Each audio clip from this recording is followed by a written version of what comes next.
오직 여호와를 앙망하는 자는 새 힘을 얻으리니 독수리가 날개치며 올라감 같을 것이요 다른 박질하여도 곤비하지 아니하겠고 걸어가도 피곤하지 아니하리로다. 아멘.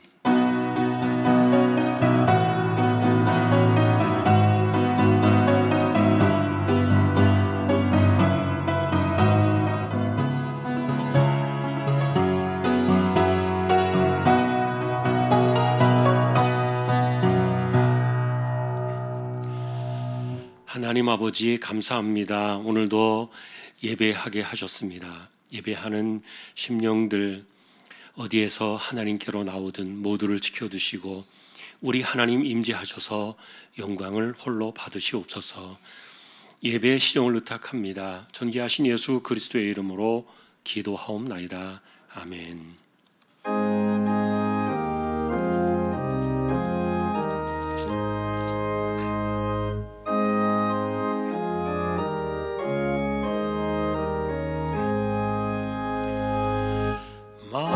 만복의 근원 하나님 온 백성 찬송 드리고 저 천사여 찬송하세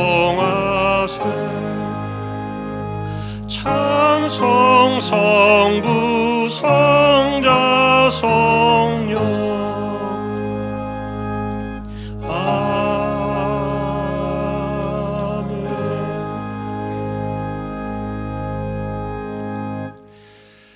전능하사 천지를 만드신 하나님 아버지를 내가 믿사오며 그 외아들 우리 주 예수 그리스도를 믿사오니 이는 성령으로 잉태하사 동정녀 마리아에게 나시고 본디오 빌라도에게 고난을 받으사 십자가에 못 박혀 죽으시고 장사한 지 사흘 만에 죽은 자 가운데서 다시 살아나시며 하늘에 오르사 전능하신 하나님 우편에 앉아 계시다가 저리로서 산 자와 죽은 자를 심판하러 오시리라. 성령을 믿사오며 거룩한 공회와 성도가 서로 교통하는 것과 죄를 사하여 주시는 것과 몸이 다시 사는 것과 영원히 사는 것을 믿사옵나이다. 아멘.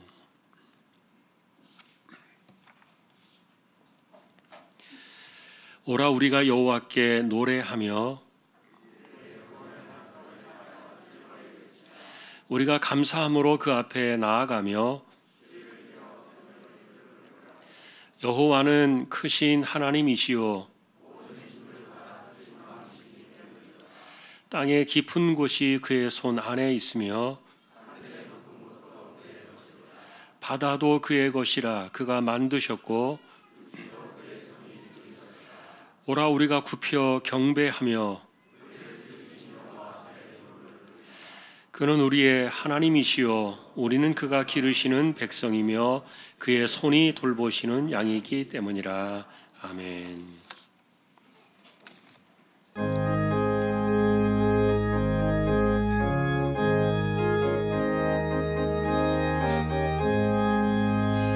예수 십자가에 흘린 피로써 그대는 씻기어 있는가 더러운 죄 희게 하는 능력을 그대는 참으지 않은가 예수의 보혈로 그대는 씻기어 있는가 마음속에 여러 가지 죄악이 깨끗이 씻기어 있는가 주 예수와 만나주로 늘 함께 그대는 행동을 하는가 아무 때나 어디서나 그대는 십자가 붙들고 있는가 예수의 보혈로 그대는 씻기어 있는가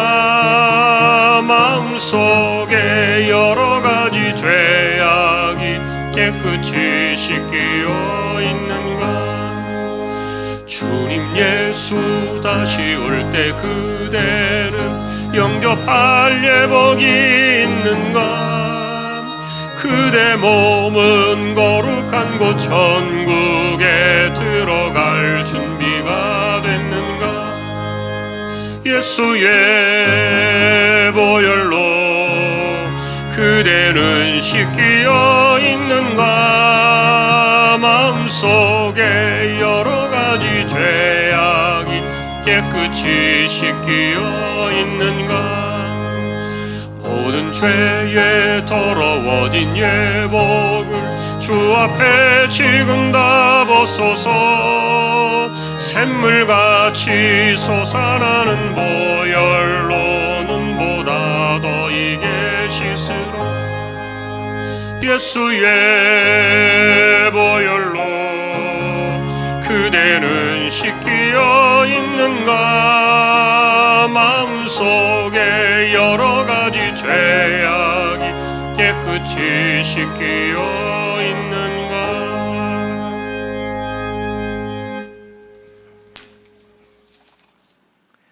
사랑과 은혜가 풍성하신 하나님 아버지, 오늘 주님의 거룩한 날에 성전에 나와 예배를 드립니다. 우리 모두가 함께 모일 수 없지만 어느 곳에든지 우리의 몸과 마음과 정성을 다하여 드리는 예배를 받아주시고 우리 모두에게 은혜의 시간이 되기를 기도합니다. 코로나 상황 중에도 올해는 우리나라의 백신을 맞은 인원에 따라 제한된 숫자로 모일 수 있어서 추석 명절에 고향에 가기도 하고 그동안 떨어졌던 형제 자매나 친척들과 만나기도 하며 지냈습니다. 명절 이후에 더 많은 확진자들의 발생에 대한 염려가 있지만 중증도로가 줄어들고 백신의 미접종자들에게 빨리 접종이 이루어져서 항체 형성과 면역력 확산으로 우리의 일상이 자유롭게 되어 모든 성도가 함께 성전에 모여 예배드릴 수 있는 날이 속히 오기를 기도합니다. 하나님, 우리는 연약하여서 죄된 생각과 잘못을 행할 때가 많습니다. 우리의 죄와 잘못들을 고백합니다. 우리를 용서하여 주시고 주님의 은혜 안에서 말씀을 지키고 행하며 주님의 영광을 나타내며 살게 하여 주십시오. 우리가 살면서 실수하기도 하고 오해를 받아 고통과 어려운 상황에 처할 때도 있고 열심히 노력해도 힘겨울 때도 있습니다. 불완전한 이 세상에서 절망하거나 낙담하지 않고 말씀 안에 거하며 순종하여서 승리하며 살게 하여 주십시오. 하나님, 몸이 연약한 성도들이 있습니다. 암으로 투병 중인 성도들도 있습니다. 하나님의 은혜를 간구합니다. 힘을 주시고 견디고 이겨내게 하여 주십시오. 치료약이 효과를 나타내고 점점 회복되고 낫게 하여 주십시오. 마음에 느껴지는 불안이나 염려 중에도 아무것도 염려하지 말고 다만 모든 일에 기도와 간구로 너희 구할 것을 감사함으로 하나님께 아뢰라. 그리하면 모든 지각에 뛰어난 하나님의 평강이 그리스도 예수 안에서 너희 마음과 생각을 지키시라는 말씀을 의지하며 지치지 않고 평안한 마음과 감사를 허락하여 주십시오. 옆에서 간호하며 기도하는 가족들을 이루하여 주시고 끝까지 사랑으로 돌보며 하나님의 은혜를 경험하는 시간이 되게 하여 주십시오. 경제적으로 어려운 형편에 있는 분들에게 좋아지는 상황과 여건이 마련되고 광야에서 만나와 메추라기를 주셨고 엘리야 선지자에게 까마귀와 사렙다 과부를 통하여 먹을 것을 주셨던 하나님을 만나게 되기를 간구합니다. 하나님, 주왕의 자녀들이 코로나 시기를 지나면서 신앙을 잃어버리거나 하나님을 잊어버리지 않게 하시고 수고하시는 각 부서 목사님, 전도사님의 말씀을 듣고 선생님들의 기도와 관리를 통하여 믿음이 성장하고 신앙생활이 성숙해 가게 하여 주십시오.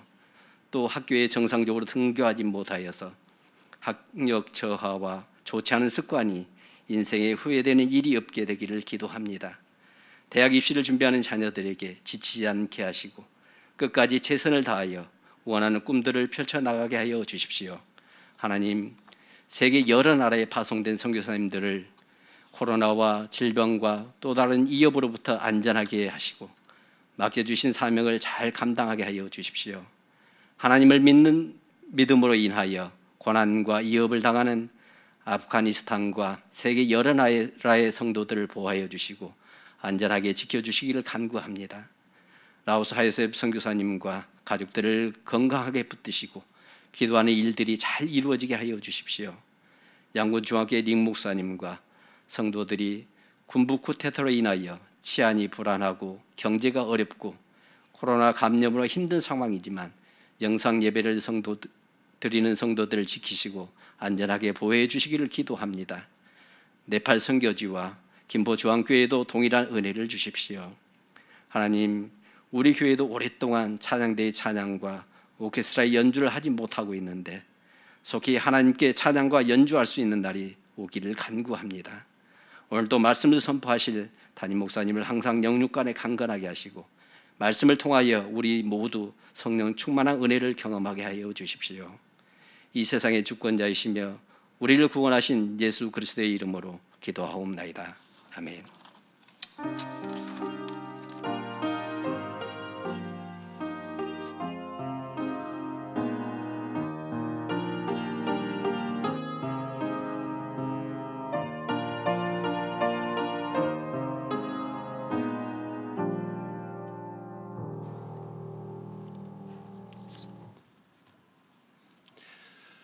오늘 주실 하나님 말씀 함께 봉독하겠습니다. 1242페이지 다니엘서 5장이 되겠습니다.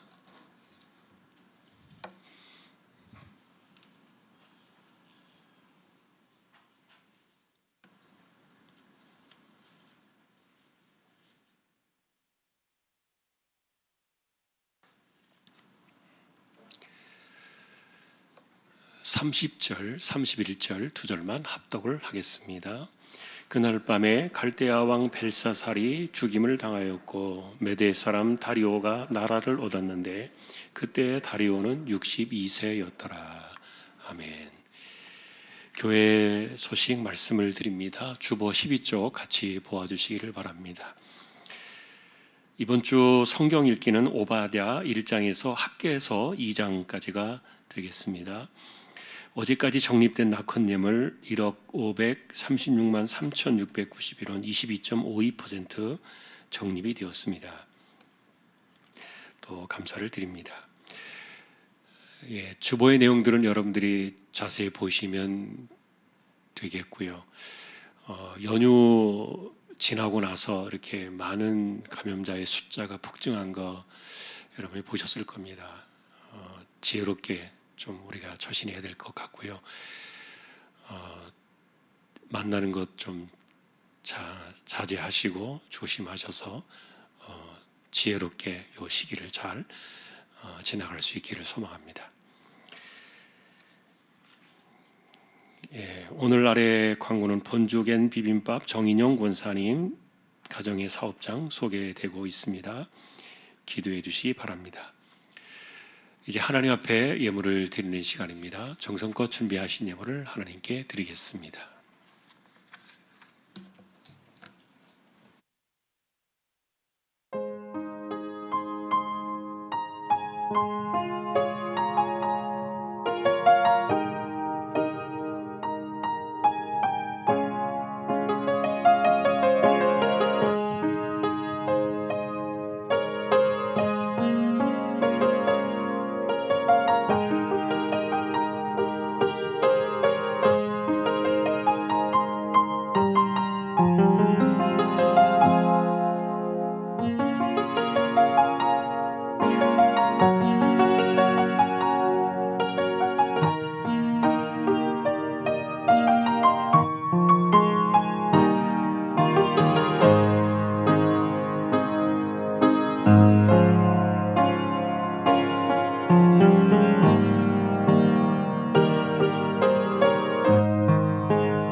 오늘도 하나님께 드릴 수 있는 손을 주심에 감사합니다.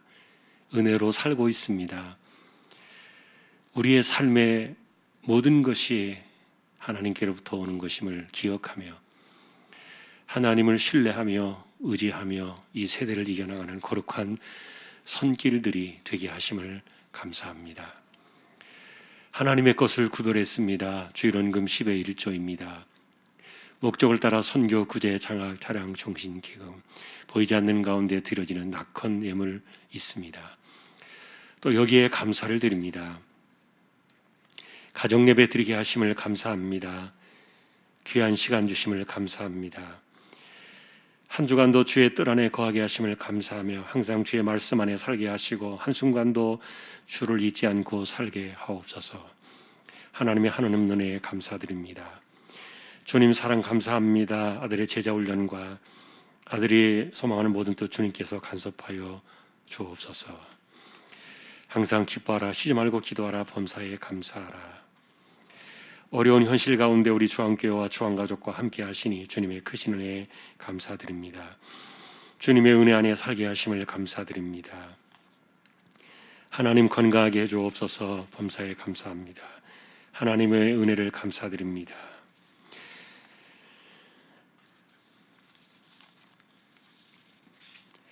삶 가운데 늘 건강 주시며 지혜롭고 복된 자녀들로 자라게 하옵소서. 가족 건강들 지켜주시고 복된 길로 인도하옵소서. 속히 코로나19 종식되게 하옵소서. 지난 34년 동안 하나님의 은혜로 믿음의 가정을 든든히 세워가도록 인도해 주심에 감사드립니다. 이후로도 하나님을 잘 섬기며 더욱 건강한 가정을 세워가도록 인도하여 주십시오. 범사에 감사드리고 앞으로 진행되어진 일들을 간섭해 선한 길로 인도해 주십시오.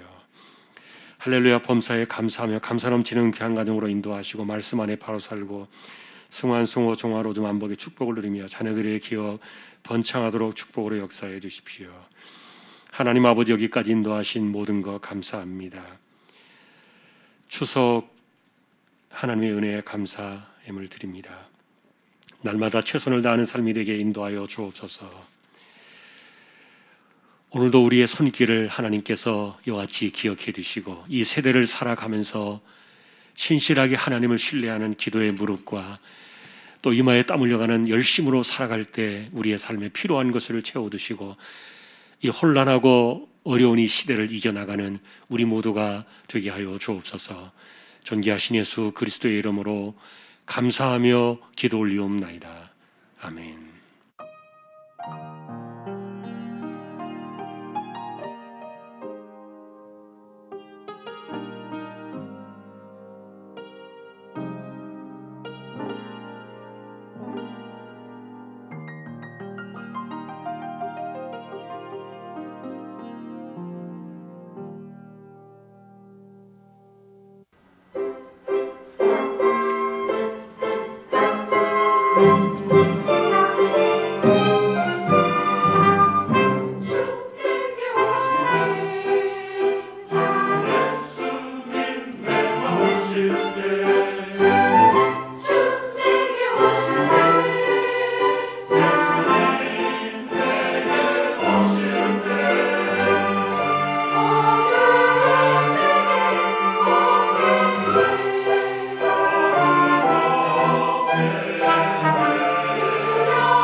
할렐루야.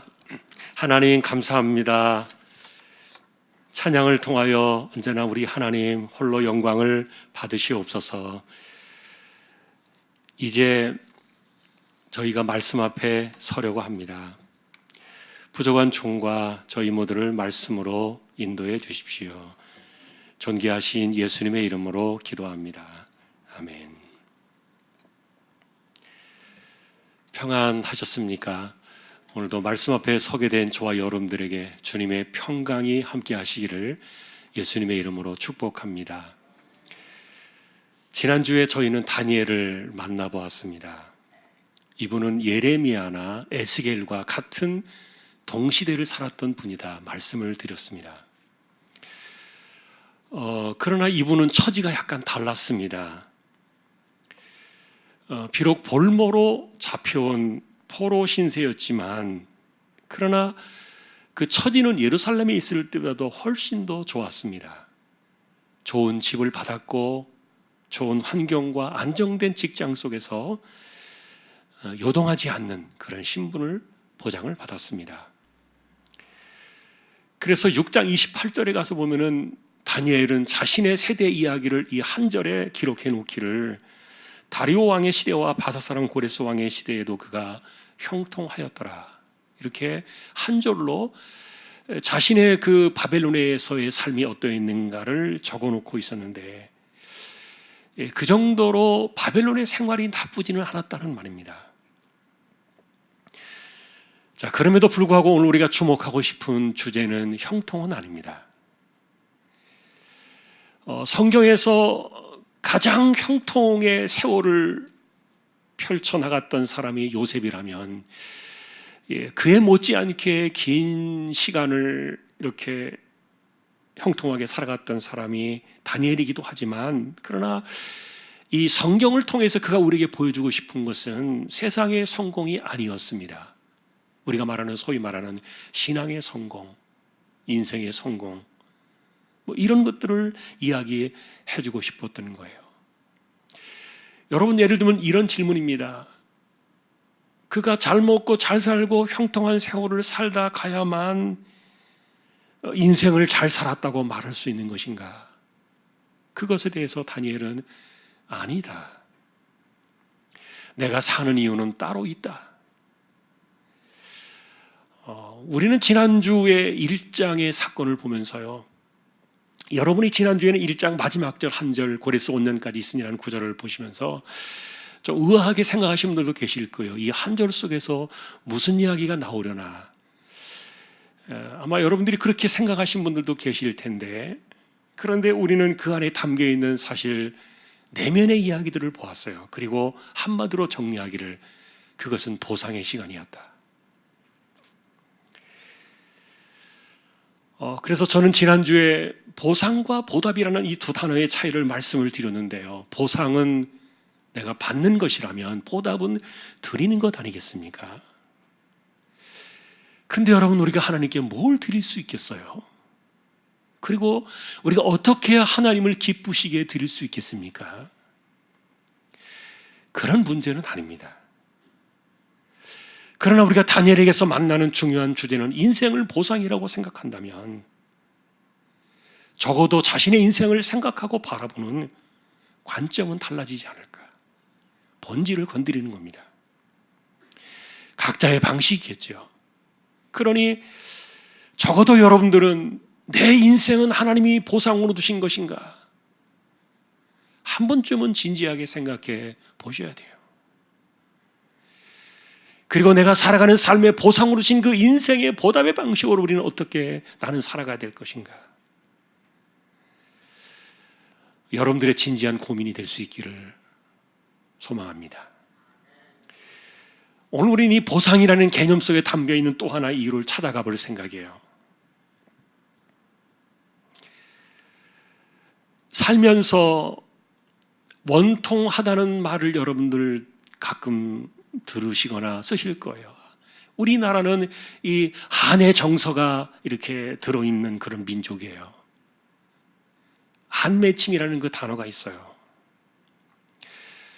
힘겹고 고되게 인생을 살아가기 때문에 생겨나서 누적되어진 그런 흔적일 수도 있고, 아니면은 내 주변에 나를 힘들게 하거나 아니면 힘들어하는 사람들을 바라보면서 가슴속에 생겨나는 이런 아픔들이 있는데, 치매가 들어가지고 기억을 잃어버리지 않는 한 사람들은 누구나 이것을 잊을 수가 없을 거예요. 살다 보면 실패할 때도 있고 실수도 있고요. 그리고 아쉬워할 때도 있고 후회도 있고, 그리고 돌아가고 싶지만 돌이킬 수 없는 시간을 우리가 만나기도 하고, 아픔이나 질병 같은 것 속에서 우리가 아쉬워하고 돌아보고 싶은 일들은, 그런 것들은 분명히 살아가면서 한둘은 아닐 거라고 봅니다. 중요한 것은 이렇게 살아감에도 불구하고 자신의 그 인생 속에서 맺어진 이 아픔의 매듭들을 온전하게 짚고 가는 사람들은 얼마나 될까? 그러다 보니까 결국 육신이 어느 날인가는 허물어지고 무너져서 때로는 이 눈꺼풀도 무거워질 때가 오는데, 그래서 자신의 삶을 어느 날 갑자기 문득 돌이켜 바라볼 때 내 인생을 여기서 정리한다고 생각하면은 이렇게 가는가라고 생각하면서 갑자기 어느 날 인생을 거기서 딱 스톱시켜가지고 자신을 돌이켜보면은 풀지 못하고 가는 그런 일들이 적지 않을 것이다. 그런 생각을 해보게 됩니다. 여러분, 사실 이런 주제가 나이 문제만은 아닐 거예요. 사람에게 찾아오는 이런 그 아픔들은 순서가 없기 때문인데, 세상을 살아가면서 내가 원해가지고 곤란함에 빠지는 사람들이 있겠습니까? 감당하기 어려운 덫에 덜컥 걸리는 것도 내가 원해서 되어지는 것은 아닌데, 중요한 것은 살아가면서 누적되어지는 이런 그 맺혀진 아픔의 응어리들을, 이런 것들이, 그런데 사실은 이런 것 때문에 더욱 인생을 이겨내게 되었던 그 다니엘의 모습을 우리가 오늘 만나고 싶은 건데, 아까도 말씀드렸던 것처럼 이분은, 다니엘은 평생을 형통하게 살았다. 처음에 청소년 시절에 볼모로 끌려갈 때는 아마 죽을 것 같았을 거예요. 또 지난번에 말씀드렸던 것처럼 자신의 인생을 이미 예루살렘에 무덤을 묻어놓고 그는 끌려왔기 때문에 보상의 인생을 살았다, 그렇게 말했는데, 그러나 어쨌든 그렇게 버텨내고 견디어낸 그 세월이 70년이 넘어가도록 왕들이 바뀌고 나라가 변해도 죽을 때까지 그 안정된 직장에서 안정된 노후를 살아갔던 분이 다니엘 이분이신데, 그래서 이렇게 인생을 살아갔으면은 이분에게는 아쉬움도 없고 회한도 없고 한맺힘 같은 그런 아픔의 응어리들은 없을 거야 라고 여러분들이 혹시라도 생각한다면 오산이에요. 돈이 많아서 세상에서 이야기하는 성공과 형통이 있었기 때문에 나는 정말 후회 없는 삶을 잘 살았다, 이렇게 말하는 사람들도 더러 있을지는 모르겠지만, 그러나 형통한 사람들만이 그런 이야기를 하는 것은 아닌데, 중요한 것은 이 다니엘 역시 잃어버린 그 예루살렘에 한이 있었기 때문에 이것은 그의 인생 속에서 빼낼 수 없는, 어쩔 수 없는 아픈 손가락이었던 거예요. 다니엘 역시 평생의 그 아픔의 이 한을 풀어내지 못한다면 그 무엇을 얻는다 한들 그에게는 소용이 있겠는가? 아마도 나 역시 죽어서도 편안하게 눈을 감지 못할 거야. 그러니 우리가 만나는 이 6장의 이 사건은요, 이분이 이렇게 기도에 매달릴 수밖에 없었던, 그리고 인생을 거기에 쏟아낼 수밖에 없었던 그런 것들을 우리는 현실의 아픔 속에서 발견해내는 건데, 사자굴 따위로 기도를 멈추라 협박하는 이 정도는요, 아무것도 아니었던 거예요. 여러분은 아픈 손가락이라는 이 단어의 의미를 아실 거예요. 나 자신이 아니라 다른 누군가의 아픔 때문에 어쩔 수 없이 생겨나는 이 마음의 고통들까지 함께 담아가는 것이 아픈 손가락인데, 우리가 인생을 살아가면서 내 주변의 인생 속에서 이 아픈 손가락이 하나도 없는 삶을 살아간다면 얼마나 좋을까. 그러나 여러분, 그리하지 아니하실지라도 우리는 이 아픈 손가락을 기도의 무릎으로 이겨내고 있었던 이 다니엘을 만나는 거예요. 여러분, 이분에게 아픈 손가락은 누구입니까? 같은 시대에 포로로 끌려와서 그발강가의 난민촌에서 겨우 비바람만을 피할 수 있는 거적대기 하나를 걸쳐놓고 거렁뱅이처럼 살아가던 같은 시대의 유대 동족, 그들이었을 거예요. 이분들은 다니엘처럼 호화스럽지도 못했고요, 배부르지도 못했고요, 그리고 더 나은 삶을 기대할 수조차 없는 그런 동족들이었어요. 그런데도 다니엘이 해줄 수 있는 것은 아무것도 없는 겁니다. 그들은 그냥 아픈 손가락인 거예요.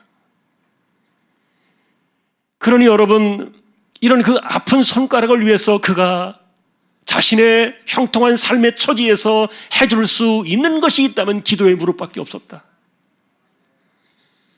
그렇다면 수십 년이 넘어가도록 이 기도는 멈출 수 없는 필연이 아닌가. 그러니 여러분, 우리가 생각해보는 이 6장의 이 기도 사건은 그가 하루에 3번 자신의 영적인 훈련을 위하여 기도의 습관을 쌓아오는 것이었다, 이렇게 말하면 너무너무 가벼워 보여요. 사실 우리는 누구나 그렇게 자신을 영적으로 훈련해 나가는 것이 쉽지 않다는 사실을 우리는 인정합니다. 그럼에도 불구하고 이 다니엘의 기도의 이 시간들은요, 그가 살아왔던 이 시간의 모습들은 기도 자체는 언제나 때가 있다. 그리고 기도할 때가 있고 기도할 일이 있고, 그리고 기도하지 않으면 안 될 만한 그런 이유가 있을 때 사람들은 누구나 기도의 자리로 밀려나가고 있는 것을 인지하게 됩니다. 여러분, 삼손은 평소에 기도하지 않았어요. 그러나 인생 속에서 정말 죽을 것 같을 때 딱 2번 기도를 해요. 한 번은 나귀 턱뼈 하나로 1000명을 죽였습니다. 그 시신을 산더미처럼 쌓았는데, 그러고 났더니 탈진해가지고 갈증이 일어나가지고 죽을 뻔했어요. 그때 그가 처음으로 기도를 드려요. 또 다른 한 번은 그만 들릴라에게 자신의 이 영적인 비밀을 노출해서 머리카락이 잘려나가고 2눈이 뽑힌 채 그들의 우상 신전이었던 다곤 신당에서 조롱을 받을 때요, 이 우상의 신전을 바치고 있었던 2 기둥을 손으로 맞잡은 그때의 마지막 기도를 드렸어요. 여러분, 기도는 정말 이래서는 안 되잖아요. 기도는 항상 해야 하잖아요. 그럼에도 불구하고 우리는, 여러분, 기도는 쉽게 나오는 것이 아니다, 여러분들이 인정하실 거예요. 지난번에 말씀을 드렸던 한나 역시 비슷해요. 돈이 많았습니다. 남편의 총애가 훨씬 더 컸습니다. 그럼에도 불구하고 자식이 없는 이 수모는요, 그런 것들로 감당할 수가 없었던 거예요. 그것이 한나를 기도의 자리로 내몰았습니다. 확실히 기도는 인생 속에서 살아온 영혼의 응어리들, 그리고 이 안맺힘의 아픔들, 아니면은 누군가를 바라보면서 내가 지고 가야 되는 그 아픈 손가락 때문에 어쩔 수 없이 밀려나가는 그런 모습들을 우리가 이 다니엘에게서도 보게 되는 거예요. 여러분, 이런 말은 늘 하는 기도가 필요 없다는 뜻은 절대로 아닙니다. 또 쉬지 않고 기도하라는 그 말씀도 우리가 부인하자는 것은 아니고요. 중요한 것은 우리가 이 다니엘의 인생을 바라보고 그의 모습을 바라볼 때, 만일에 비슷하게 우리의 삶 속에도 이 영혼의 응어리짐이 있다면, 그래서 나 역시 다니엘 못지않게 목숨을 내걸지라도 기도의 무릎을 꿇지 않을 수 없는 그런 문제가 있다면, 그리고 인생을 살아가면서 누군가로 인해서 내 아픈 손가락 때문에, 그 아픈 손가락을 생각하면 이 사자굴에 던져지는 그 죽음보다도 무릎을 더 강하게 꿇게 만드는 그런 요인들이 있다면, 여러분, 이것이 바로 고레스 원년에 다니엘이 계속해서 우리에게 보여주고 있는 모습들이었어요. 오늘 우리가 읽으신 이 5장의 이 마지막 부분도요, 여러분들이 보실 때는 이게 무슨 내용인가 궁금하실지 모르겠는데, 이때가 고레스 원년 BC 538년에 그날의 사건을 정확하게 기록하고 있는 내용이에요. 여전히 다니엘은 그렇게 자신의 영적인 삶을 이어가고 있었는데, 그런데 하나님께서 허락하신 그 BC 538년 고레스 원년의 그날에 그가 기대했던 사실 고레스는 등장하지 않고 31절에 보니까 메대 사람 다리오라는 사람이 보여요. 이것이 사실은 6장에서 1년 더 그로 하여금 기도하게 만든 그런 조건이 되는데, 여러분 5장과 6장 사이는요 1년 사이에 시간을 두고 있어요. 정확하게 이야기하면은요, 고레스 원년이라고 말하는 BC 538년에 그는 모습을 드러냈어야 해요. 왜냐하면 이사야가 예언해 준 대로 원년 그해 그가 나타나게 되면 예루살렘의 귀환을 그런 이야기할 것이다. 그렇다면 다니엘의 기도는 거기서 끝을 맺었을 거예요. 그런데 고레스는 없고 다리오만 나오는 겁니다. 도대체 이유는 뭘까? 어떤 분들은 이것을 이야기하면서 이 메대 사람 다리오는 바벨론식의 고레스의 또 다른 이름이었다, 이렇게 동일 인물이다 이렇게 말하는 분들도 있는데, 그러나 6장의 사건에서 또다시 이 둘의 이름이 이야기 나오는 것을 우리가 볼 때 일반적인 해석은, 사실 고레스 원년의 그 해, 고레스가 정확하게 왕이었지만 이 고레스는 바지 사장처럼 이 다리오를 임시 왕으로 세우게 됩니다. 그게 1년을 가지 못했습니다.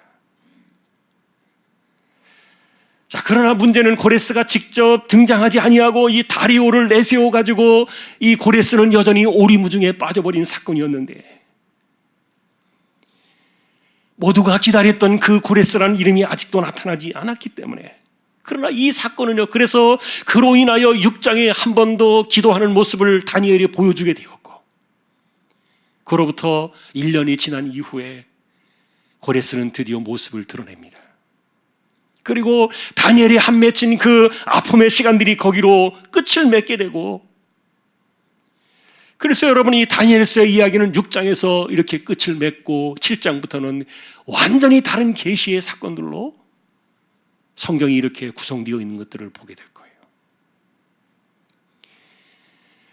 그러니 오늘 우리가 주목하고 싶은 주제는 다니엘 이분을 통해서 그의 인생 창문 안을 들여다보면서 그 안에 들어있는 우리를, 같은 우리를 보고 싶은 거예요.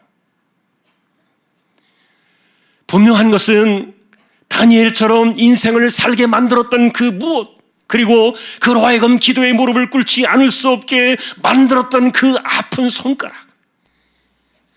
수십 년 동안 풀어낼 수 없었던 이 응어리짐의 한들이 그에게 있어서 그것이 그로 하여금 살아내게 했던 원인이 되었던, 이런 것들을 우리가 보는 건데, 그것이 여러분 반드시 기도해야 한다는 뜻은 아니에요. 오늘 우리는 5장에서 사실은 기도보다도 더 강렬한 불꽃처럼 이렇게 그것을 풀어내는 그런 모습들을 만나게 되는데,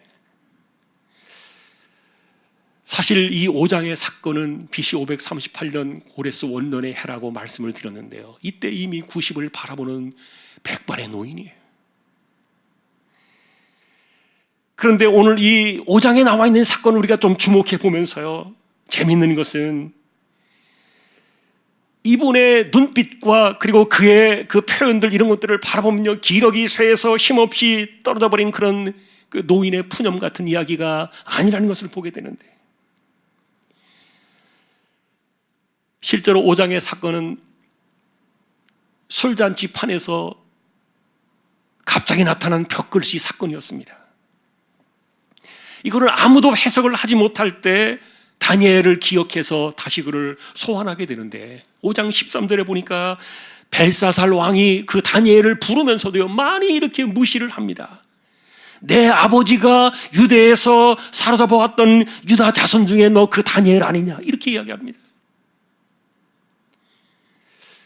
그러면서도 벽글씨를 만일에 해석해 주면은 내가 자주색 옷을 줄 것이고 금사슬을 목에 걸어주고 이 나라의 세 번째 통치자로 삼겠다 이렇게 기고만장한 술주정까지 부리고 있는 모습들을 보게 되는데 여러분 당연히 다니엘에게 예물이나 상급은 문제가 아니었습니다. 중요한 것은 우리가 이런 사건들 속에서 이 허접하게 보이는 이 노인 하나가 감히 왕을 야단치면서 잔소리하는 과정을 우리가 한번 시원하게 보는 것인데요. 22절 23절을 한번 우리 같이 읽어보십시다. 읽겠습니다. 벨사살이여 왕은 그의 아들이 되어서 이것을 다 알고도 아직 마음을 낮추지 아니하고 도리어 자신을 하늘의 주제보다 높이며 그의 성전 그릇을 왕 앞으로 가져다가 왕과 귀족들과 왕후들과 후궁들이 다 그것으로 술을 마시고 왕이 또 보지도 듣지도 알지도 못하는 금, 은, 구리, 쇠와 나무, 돌로 만든 신상들을 찬양하고 도리어 왕의 호흡을 주장하시고 왕의 모든 길을 작정하시는 하나님께는 영광을 돌리지 아니한지라. 하라는 해석은 하지 아니하고 여호와 하나님의 이름으로 왕을 책망하며 야단을 치는데 아마 이 모습을 바라보던 사람들이 벙쪘을 겁니다. 이 노인이 정신이 없나? 정신이 나갔나? 우리 식으로 말하면 죽으려고 환장을 했나?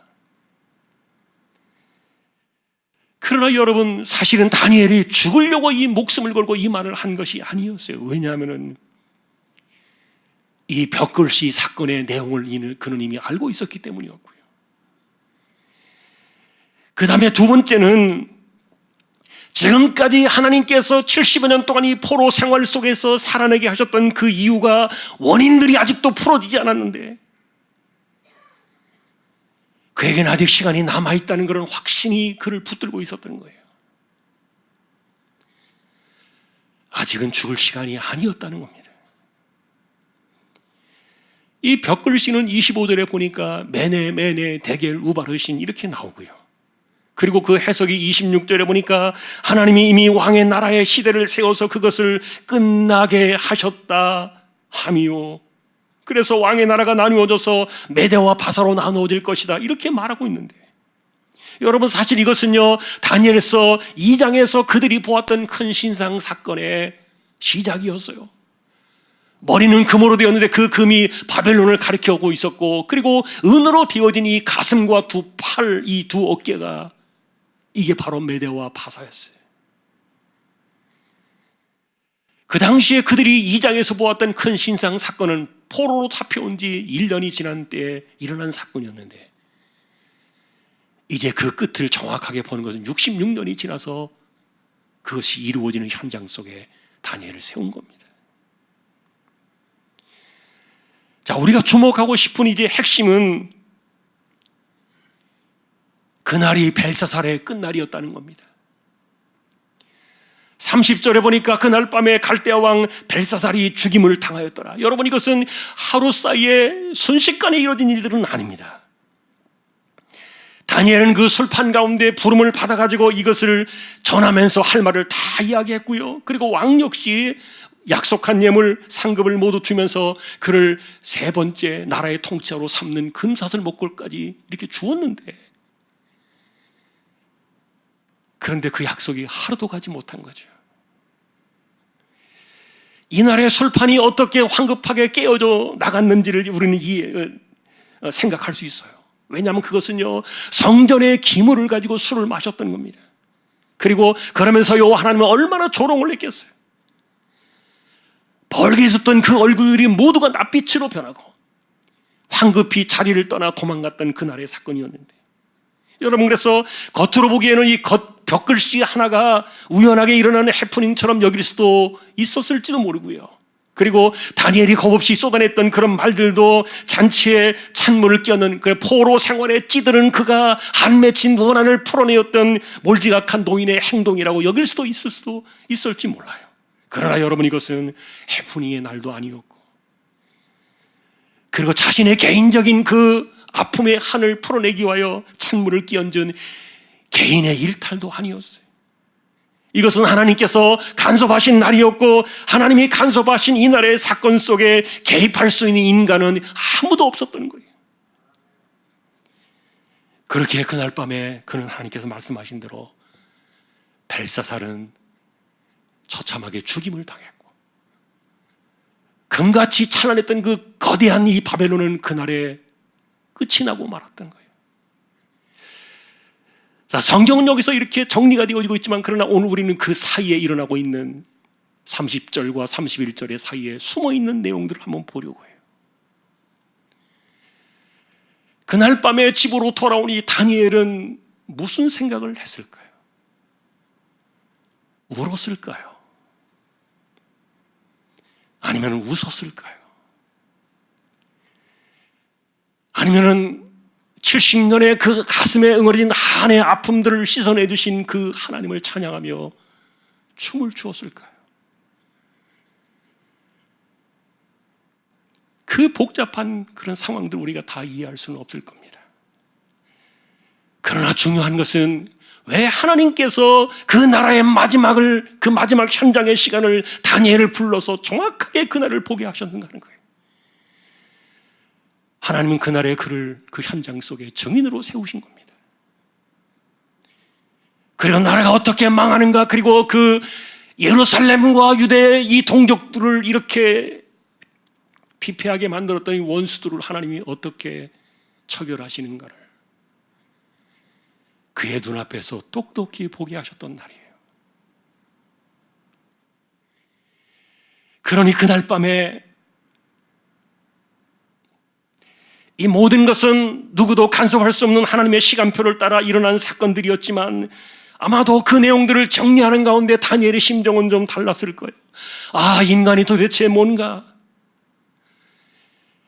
바벨론의 그 느부갓네살과 그 아들이었던 이 벨사살이 하늘의 태양 같은 왕이라고 껍죽대더니 이렇게 한순간에 이슬보다도 못한 존재로 끝이 났구나. 그들의 나라가 강하고 영원하다고 생각했는데 그들의 힘은 이렇게 강하지 못했구나. 힘이 있을 때 얼마나 못된 짓을 많이 하고 패역한 짓을 일삼더니 이 끝이 도대체 무엇인가? 하나님의 벽글씨 하나에, 하나님의 저울 하나에 달려서 부족함이 보이니까 이렇게 끝날 것을 누가 짐작할 수 있었겠는가? 여러분, 아이러니한 것은 벨사살이 그날 밤에 자기의 목에 걸어준 이 셋째 통째로 삼겠다는 이 금목걸이였는데, 사실은 이게 하루도 넘기지 못하고 벨사살의 죽음과 함께 끝나버린 그런 사건이었지만, 그러나 우리가 놀라운 것은 여러분, 그 다음에 6장에서 이어지는 이 메대 사람 다리오가 이 원년의 그 왕을 이어받았을 때 동일하게 이 다니엘을 셋째 통치자로 삼는다는 모습을 우리는 보게 돼요. 그러니 굉장히 아이러니한 파격 아닙니까? 여러분이 보시기에도 그래서 이런 사건들을 정리해 볼 때 누가 진정한 세상의 주권자입니까? 과연 어느 분이 나라를 세우고 어느 분이 나라를 허락하시고 어느 분이 왕권을 허락하시고 또 내리시기도 하느냐? 진정한 세상의 주권자는 누구이신가? 아마도 벨사살 왕이 죽던 그날 밤에 집으로 돌아와서 이 다니엘의 마음속에는 말로 다 할 수 없는 그런 일들이 뒤범벅이 되었을 건데, 중요한 것은 그날 밤이 그에게 보상을 보게 하신 날이었다는 겁니다.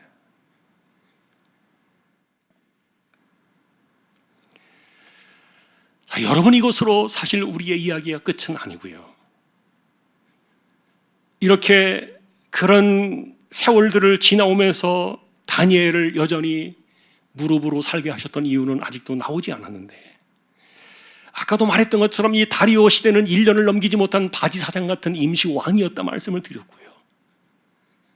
그리고 1년이 지나서 BC 537년에 고레스가 드디어 진정한 주인으로 자신의 모습을 드러내게 되는데, 그러다 보니까 6장 28절 기도 사건 이후에 마지막에는 다니엘이 다리오 왕 시대와 고레스 왕의 시대에 동시에 형통했다라는 그 글귀로 6장을 마무리 지어놓고 있는 거예요. 사실은 이것이 다니엘서의 끝이에요. 그리고 7장부터는 아까 말씀드린 대로 계시 사건이 이어지고 있는 것이고요. 6장 말미에서 이제 유대인들은 예루살렘으로 돌아가도 좋다는 그 사건을 그들이 듣게 되는 것인데, 여기에 그 내용을 기록해 놓지는 않았지만 그것은 여러분 성전이 무너진 지 정확하게 50년째가 되는 해였어요. 예전에 저는 이 기도 사건을 해석하면서 이런 말씀을 드린 기억이 납니다. 예레미야가 예루살렘의 회복을 예언한 것은 70년이 아닙니까? 그런데 그들이 돌아갔던 시간은 정확하게 50년 만이에요.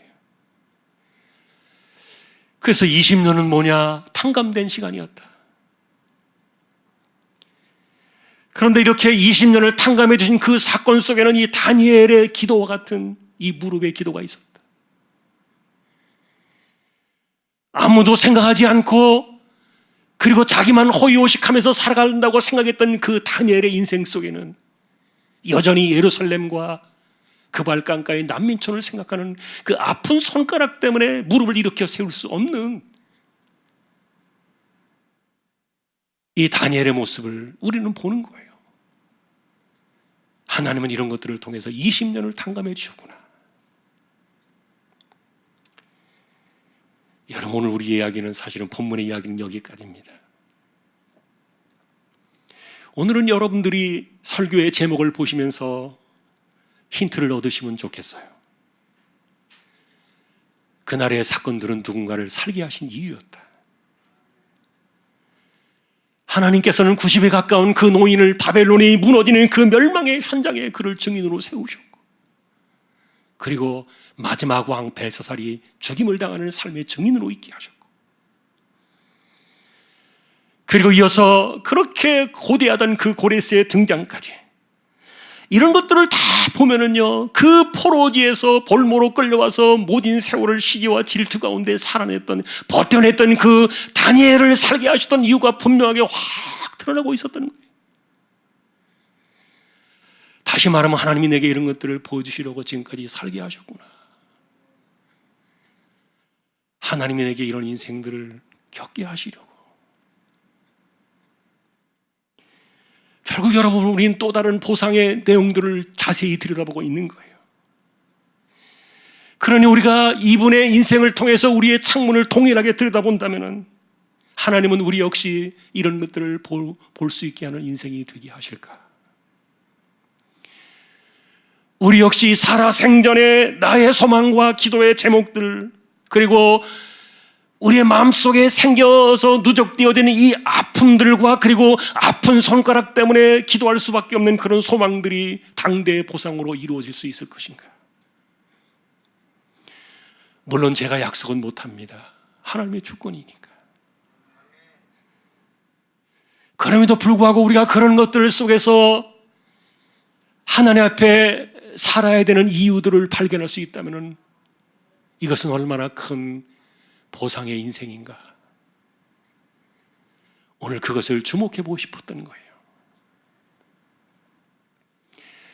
최근 한 달 어간에 우리는 성경 안에서 가장 힘든 시대를 살아가 있던 분들을 만났습니다. 예레미야, 에스겔, 다니엘. 그러나 이분들에게서 얻어지는 공통점이 있다면 이분들은 모두가 하나님 앞에서 살아내야 되는 이유들을 우리에게 보여주신 분들이에요. 여러분, 포로지에서만 다니엘은 70년이 넘게 살았습니다. 70년이 넘으면요, 고향이 되는 거예요. 그러나 다니엘에게 바벨론은 고향이 아닙니다. 그의 마음속에는 이 영혼에 맺혀진 그 예루살렘에 대한 그 아픔들, 그리고 그 발강가에 그 난민촌에 있는 그 동족들을 바라볼 때 끊어낼 수 없는 이 아픈 손가락이 된 그 애절함들은요, 그로 하여금 이 긴 세월의 기다림을 가능하게 해주는 어떤 힘이었는데, 그런데 그 모습들을 하나님께서 보게 하시려고 그날의 현장 속으로 다니엘을 직접 부르셨단 말이에요. 직접 부르셔가지고 그것을 다 자기의 눈으로 보게 하셨다는 거예요. 이 정도면 여러분, 그가 90을 바라보는 노인의 나이에 내가 살아야 될, 지금까지 살아야 될 이유가 이것이었구나, 이렇게 말할 수 있지 않았겠냐고요. 그러니 이런 것들이 하나님의 방식이요, 그리고 하나님의 섭리라는 관점으로 우리가 생각해 본다면, 우리 역시 우리가 살아가야 되는 이런 소망이나 기도나 아픔이나 아니면 풀어야 될 숙제나 아니면 우리 인생 속에서 떼어낼 수 없는 아픈 손가락에 대한 그런 애절함들이 있다면, 하나님께서 우리로 하여금 그런 것들을 보상으로 갚아주신 날들을 우리에게도 보게 하실까? 그것은 여러분들이 믿음으로 붙잡고 나아갈 수 있기를 소망합니다. 그러니 우리는 형통한 모습의 다니엘을 보는 것이 아니라, 그것보다도 그들의 영혼과 가슴 속에 맺혀 있었던 이 잃어버린 신앙에 대한 아픔들, 탄원의 기도, 이런 것들을 보는 거예요. 그리고 그것이 시대의 아픔이었고, 그리고 이 아픈 손가락으로 애절해지는 그런 동족들 때문에 아마도 다니엘은 내가 이 모습을 보지 않느라는 눈을 감을 수 없다고 항변했을 겁니다. 그런데 하나님께서는 그것을 그로 하여금 이렇게 명확하게 보게 하시면서 보상의 은혜를 더하여 주셨던 건데, 여러분, 우리가 살면서 그런 은혜를 다니엘처럼 겪는다면 정말 귀한 인생 아니겠습니까? 참 하나님의 이 보상의 은혜가 있는 그 인생이 얼마나 귀할까? 이것을 좋게 이야기하면 사명이다, 그 사명을 바라보고 사명이 이루어진 것이다, 이렇게 말할 수도 있겠지만, 우리가 그렇게 신앙적으로 어려운 주제를 빼놓는다 할지라도 단순하게 한 가지만 이야기해 본다면, 내가 하나님 앞에서 살아야 될 이유가 있다. 하나님이 내 인생 속에서 나에게 보여주실 것이 있지 않겠는가? 그런 간절함들이, 그런 것들이 있을 때 이 사람이 하나님 앞에서 폭발적인 힘으로 살아갈 수 있게 하는 원인이 된다면, 그것이 내가 살게 하셨던 이유였구나, 이렇게 우리는 보는 거예요. 여러분, 우리는 이렇게 고레스 원년에 얽혀 있었던 그날의 사건들 안에 담겨져 있었던, 그리고 벨사살이 죽던 그날 밤, 동일한 그 밤에 자기 집으로 돌아와서 하나님을 향하여 아마도 그 한 맺힌 통곡의 눈물을 흘렸던 그날이 아니었을까? 그리고 하나님은 그날에 다니엘의 그 눈물을 씻어두시지 않았을까? 원수 나라가 망하는 것을 살아생전에 목도할 수 있게 하신 것이, 이것이 보통 은혜가 아니거든요. 그리고 그때까지 살아내게 하셨던 것, 살아야만 했던 그 또 다른 은혜의 시간들, 이런 것들이 그에게는요 엄청나게 말로 할 수 없는 그런 것들이었을 거예요. 이런 비슷한 관점을 신약에서 하나 제가 소개해 드리고 오늘 말씀을 맺겠습니다. 누가복음에 보면은 결혼한 지 7년 만에 남편을 잃어버린 한 과부의 이야기가 나옵니다. 84년 동안 이분은 과부로 살아가면서 성전을 떠나지 못했습니다. 주야로 금식하며 기도하며 살았습니다. 사람들이 볼 때 이 불쌍한 과부는, 이분은 다니면서 밥을 먹고는 다니는지, 굶지는 않는지, 어디 가서 잠은 제대로 자는지, 더위와 추위에 헐벗고 그리고 자신의 몸을 감싸는 제대로 그런 것들은 챙기며 살고는 있는지 아무도 신경 쓰지 않아요. 그가 몇 끼를 먹었는지, 그리고 오늘은 또 어디에서 있었는지, 그가 성전에 와서 뭘 하고 있는지 아무도 신경 쓰지 않는 그런 인생이었지만, 그러나 하나님은 이분을 딱 주목하셨어요. 그리고는 그분이 그 84년 동안 과부로 살아오면서 성전을 지키며 기도했던 그날의 이유들이 확 풀어지게 하셨는데, 그게 뭡니까? 아기 예수님을 딱 만나게 하신 사건이에요. 이것은 여러분, 하나님께서 그 분에게 주셨던 또 하나의 보상의 시간이에요. 사실 그분의 시대, 예수님이 오실 만한 했던 그 복음의 시대 때는요, 수많은 사람들이 땅을 치며 한탄하던 시대입니다. 이대로는 안 된다. 빨리 메시아가 오셔야 된다. 하나님의 이 나라가 이 땅에 이루어져야 한다. 이 세상은 뒤집어져야 한다. 이런 것들을 생각하면서 수많은 사람들이 애를 끓이며 힘들어하던 그런 시대예요. 아무도 생각하지 못했던 이분에게 하나님은 은혜를 주셨어. 보상의 은혜를 주셨어. 84년을 기다리게 하신 거예요. 그러나 하나님께서는 그에게 보상의 시간을 주셨어. 아기 예수님을 만나게 하셨다는 겁니다. 오늘 다니엘의 이야기가 비슷해요. 여러분, 그래서 우리가 살아가면서 기도의 소망이 이루어진 것을 본다는 것이 얼마나 복 있는 인생인지 모릅니다. 이날 때문에 이날의 현장으로 다니엘을 부르시기 위하여 하나님께서 그렇게 모진 목숨을 오랫동안 살게 하셨구나. 여러분, 굉장히 쉽고 간단한 논리처럼 여러분들이 여길 수 있을지 모르겠지만, 그러나 이것은 숨어있는 깊은 보상의 은혜입니다.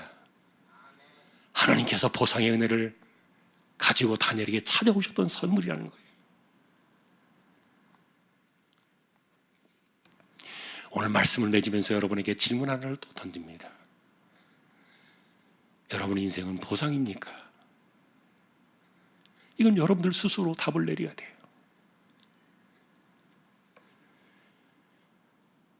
내게 주신 인생의 시간은 보상의 시간인가? 그렇기 때문에 내게 주신 인생의 이 시간 속에서 보상의 시간이라는 개념 때문에 내가 살아내야 되는 이유를 하나님 앞에서 찾아가는 것,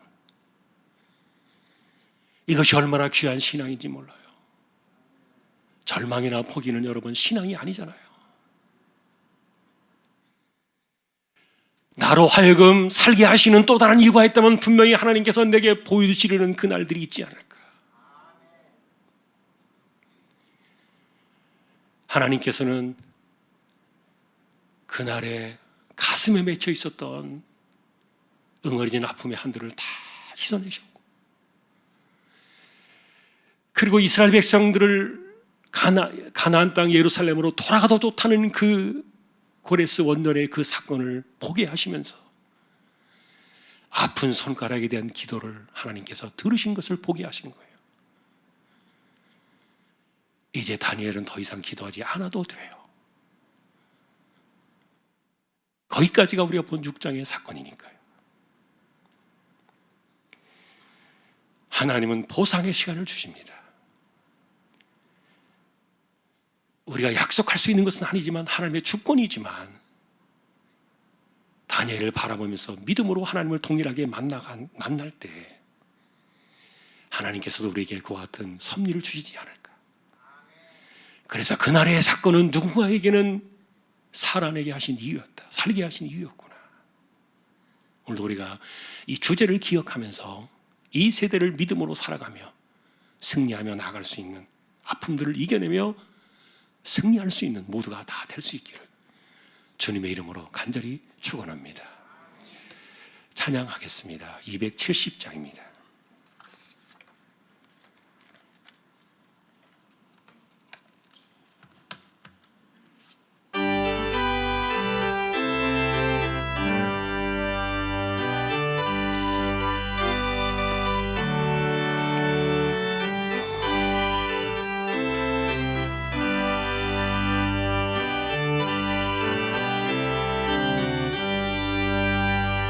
편찮는 주님의 사랑과 거룩한 보혈의 공로를 우리 다 찬양을 합시다. 주님을 만나볼 때까지 예수는 우리를 깨끗게 하시는 주시니, 그의 피 우리를 눈보다 더 이게 하셨네. 우리를 깨끗게 한 피는 무궁한 생명의 물일새. 생명의 구원을 받은 자 하나님 찬양을 합시다. 예수는 우리를 깨끗게 하시는 주시니 그의 피 우리를 눈보다 더 이게 하셨네. 주님의 거룩한 보혈을 날마다 입으로 간증해 담대히 싸우며 나가세. 천국에 들어갈 때까지 예수는 우리를 깨끗게 하시는 주시니 그의 피 우리를 눈보다 더 희게 하셨네. 십자가 단단히 붙잡고 날마다 이기며 나가세. 머리에 면류관 쓰고서 주 앞에 찬양할 때까지 예수는 우리를 깨끗게 하시는 주시니 그의 피 우리를 눈보다 더 희게 하셨네. 아멘. 하나님, 오늘도 저희가 다니엘을 만났습니다. 하나님께서 다니엘을 그 포로지에서 오랜 세월을 살게 하시면서 70년 동안 그 이상의 쌓여있던 아픔들을 씻어내 주시고 아픈 손가락을 위해 기도하던 기도의 무릎을 일으킬 수 없었던 그 현장의 사건들을 그로 하여금 보게 하시는, 그날까지 그를 살게 하셨고, 그리고 그의 눈에 현장에서 살아 생전에 똑똑하게 모든 것들을 보게 하셨다. 이 하나님의 놀라우신 섭리를 찬양하며 다니엘을 통하여 그것이 우리의 삶에도 이루어지기를 간절히 소망하며 하나님께 나아갑니다. 하나님, 우리의 인생이 보상의 시간인가? 한 번 더 자신을 돌아보며 우리가 하나님 앞에 어떻게 살아내는 것이 옳은가를 기억하며 이 세대를 이겨나가는 우리 모두 다 되게 하여 주옵소서.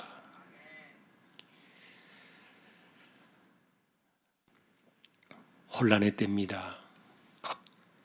그리고 또 이렇게 갑자기 많은 숫자들이 감염되어지면서 우리가 더 조심하게 되는데, 하나님 무탈하게 우리를 지켜주시고 또 이런 가운데도 하나님께서 우리를 감염이나 백신으로부터 안전하게 지켜주셔서 이 세대를 잘 이겨낼 수 있도록 힘을 더해 주시고,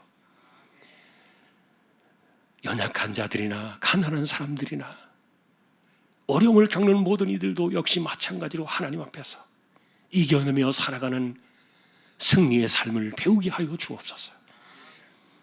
이재용 집사님, 최태경 청년, 신배한 집사님, 조인성 청년, 김한솔 청년, 백경래 집사님, 조말순 집사님, 이들을 부탁합니다. 암 치료하는 분들이 계십니다. 이 한 주간에도 힘을 주십시오. 그 몸을 붙들어 두시고 하나님께서 더 견디어내고 이겨내며 또 승리할 수 있도록 하나님께서 지켜주시고, 연세 많으신 분들 기력을 더하시며 맑은 정신 총기가 흐려지지 않게 하시고, 젊은이나 노인이나 우리가 이 땅을 살아가면서 우리의 삶 속에 찾아올 수 있는 이 하나님의 보상의 시간들을 기억하며 우리로 하여금 살게 하시는 이유들을 하나님 안에서 찾아내고 그것을 발견하며 그날까지 힘을 다하여 살아가는 우리 모든 조항의 식구들 되게 하여 주옵소서. 복음을 위해 보내신 주님의 종들이 있습니다. 선교지를 꼭 기억해 주시고 개척된 교회와 세우신 종과 하나님의 나라와 백성들을, 이 땅을 기억해 주시고, 또한 정치가 바른 길로 갈 수 있도록 이 나라의 민족을 지켜주시며 21명의 입시를 준비한 우리 자녀들도 하나님 권고하여 주십시오. 지방과 해외 멀리 나가 있는, 군에 가 있는 청년들도 하나님께서 기억하시고 우리 모두를 어떤 상황에서도 눈동자같이 지키시며 이 세대 속에서도 하나님의 붙으심 속에서 살아내는 그런 식령들이 되게 하시고 신자답게 믿음으로 승리하는 모습을 우리 모두가 보게 하여 주옵소서. 보상하시는 하나님, 보상의 은혜를 주시는 하나님, 그 하나님을 바라보며 오늘도 힘을 얻어 승리하는 우리 모두가 되기를 다시 한번 간절히 소망하오며 존귀하신 예수 그리스도의 이름으로 감사하며 기도 올리옵나이다. 아멘. 축도하겠습니다.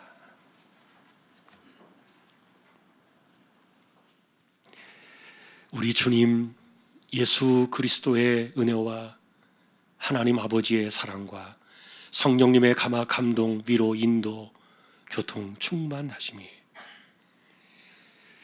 그날의 사건은 누군가를 살게 하신 이유였다는 사실을 기억하며 보상하시는 하나님,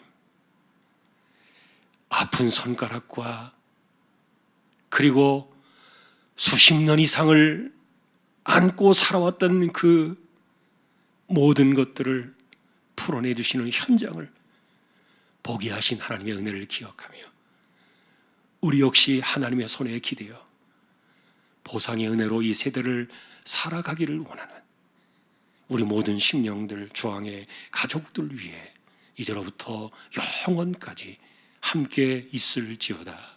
아멘.